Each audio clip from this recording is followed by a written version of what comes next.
Merhaba arkadaşlar, bugün Roblox oynuyoruz.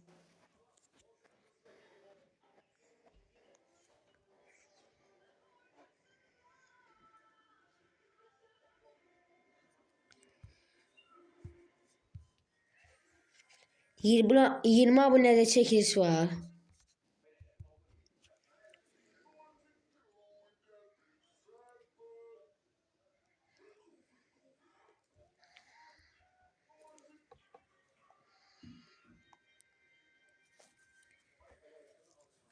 Çekilişimiz 20 abonede Lost Secret'ıyla.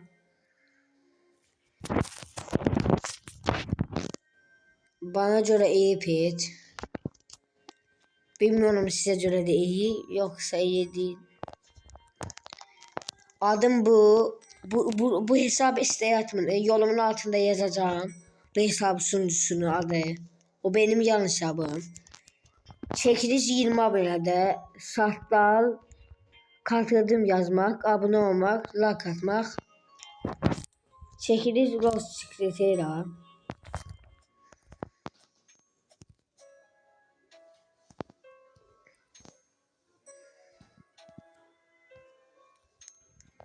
Bakın elsiz sürüyor Secret'ıyla.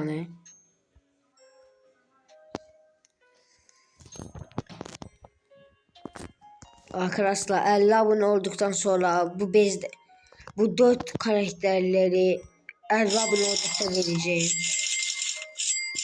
Bunu 20 abone oldukta vereceğim. Bunun yanında vereceğim.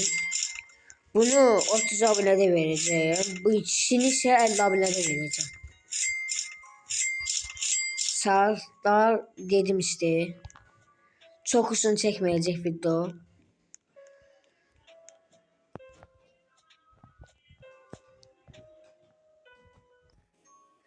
Arkadaşlar birazdan yayını bırakacağım. Yani yayını bitireceğim.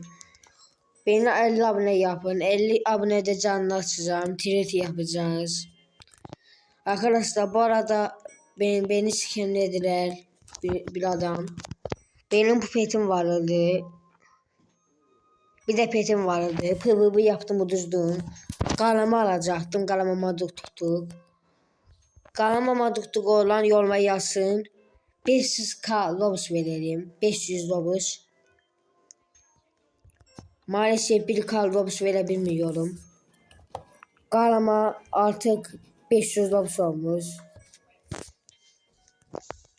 500 lobus alıyorum. Bu hesapta lobus yok.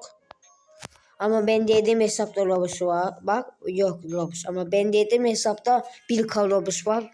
Onu 1k lobusa 500 lobusa alacağım. Kalamazın varsa ya da bir şeyiniz varsa yoruma yazın. Sizi lobustan alalım. Bunu 50 lobus almışım. Bunu ise 50 lobusa. Bunu 25 lobusa. Bunu hediye vermişti. Bunu hediye vermişti.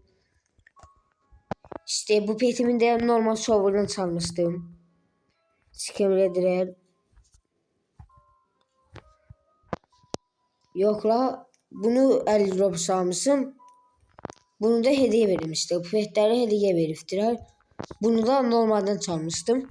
Bir daha normalden bunu çalmıştım. Lokladılar yani skemlediler. İyi petiydi ama işte bu. Los sıcak noktalar. İyi pet mi? Kötü pet mi? Tam bilmiyordum ilk defa. Gelmiş işte yayınımız bitsin mi yoksa devamı gelsin mi? Yayınları 20.00'da yapalım mı yoksa 19.00'da? Size nasıl gelirse. İndeks lazım. İndeks tamamlamak lazım. Ya Robus'tan da almak istiyorum. Ya da Robus'suz da. İndeks de verebilirsiniz. İşte indeks bulan lazım. Kalaması olan yazsın. Ya indeks versin kalaması olan. Ya da işte kalama burada. Kalaması olan indeks versin. Verse ya da tretlerelim Robux'la. Yarın bu kadar. Bay bay, seviyorsunuz. Bir de like atıp abone olmayı unutmayın.